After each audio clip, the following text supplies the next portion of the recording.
ಶುಭೋದಯ, ನಮಸ್ಕಾರ, welcome to Yoyo Kannada. ಬನ್ನೀಗ ನೋಡೋಣ ಹವಾಮಾನದ ವರದಿ.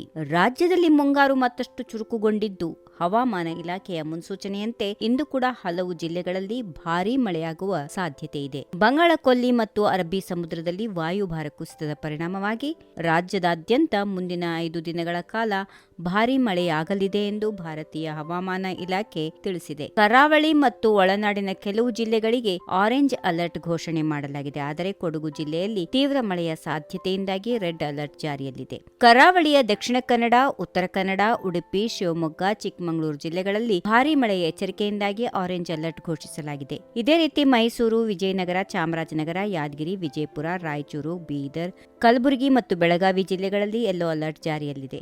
ದಾವಣಗೆರೆಯಲ್ಲಿ ಜುಲೈ 20ರಿಂದ ಮುಂದಿನ 3 ದಿನಗಳವರೆಗೆ ಯೆಲ್ಲೋ ಅಲರ್ಟ್ ಘೋಷಿಸಲಾಗಿದೆ. ದಕ್ಷಿಣ ಕನ್ನಡ ಜಿಲ್ಲೆಯ ಮಂಗಳೂರು, ಬಂಟ್ವಾಳ ಮತ್ತು ಉಳ್ಳಾಲ ತಾಲೂಕಿನ ಕೆಲವು ಕಡೆಗಳಲ್ಲಿ ಭಾರೀ ಮಳೆಯ ಸಾಧ್ಯತೆಯಿಂದಾಗಿ ಅಂಗನವಾಡಿಗಳು ಮತ್ತು ಶಾಲೆಗಳಿಗೆ ರಜೆ ಘೋಷಣೆ ಮಾಡಲಾಗಿದೆ. ಜೊತೆಗೆ ಮೀನುಗಾರರಿಗೆ ನದಿ ಮತ್ತು ಸಮುದ್ರದ ತೀರಕ್ಕೆ ತೆರಳದಂತೆ ಎಚ್ಚರಿಕೆ ಕೂಡ ನೀಡಲಾಗಿದೆ. ಬೆಂಗಳೂರು ಮತ್ತು ಸುತ್ತಮುತ್ತಲಿನ ಪ್ರದೇಶಗಳಲ್ಲಿ ಮುಂದಿನ 48 ಗಂಟೆಗಳ ಕಾಲ ಮೋಡ ಕವಿದ ವಾತಾವರಣ ಇರಲಿದೆ. ಗಂಟೆಗೆ 30ರಿಂದ 40 ಕಿಲೋಮೀಟರ್ ವೇಗದಲ್ಲಿ ಗಾಳಿ ಬೀಸುವ ಸಾಧ್ಯತೆಗಳಿದ್ದು, ಈ ಅವಧಿಯಲ್ಲಿ ಸಾಧಾರಣ ಮಳೆಯಾಗುವ ನಿರೀಕ್ಷೆ ಇದೆ ಎಂದು ಹವಾಮಾನ ಇಲಾಖೆ ಮಾಹಿತಿ ನೀಡಿದೆ. ಇನ್ನು ದಕ್ಷಿಣ ಭಾರತದ ರಾಜ್ಯಗಳಾದ ಆಂಧ್ರಪ್ರದೇಶ, ಕರ್ನಾಟಕ, ಕೇರಳ, ತಮಿಳುನಾಡು ಮತ್ತು ತೆಲಂಗಾಣದಲ್ಲಿ ಕಳೆದ ಕೆಲವು ದಿನಗಳಿಂದ ಭಾರೀ ಮಳೆಯಾಗುತ್ತಿದೆ. ಭಾರತೀಯ ಹವಾಮಾನ ಇಲಾಖೆ ಐಎಂಡಿ ಈ ರಾಜ್ಯಗಳಿಗೆ ಮುಂದಿನ 2-3 ದಿನಗಳವರೆಗೆ ಭಾರೀ ಮಳೆಯೇ ಮುಂದುವರಿಯುವ ಸಾಧ್ಯತೆಗಳು ಇವೆ ಎಂದು ಎಚ್ಚರಿಕೆ ನೀಡಿದೆ.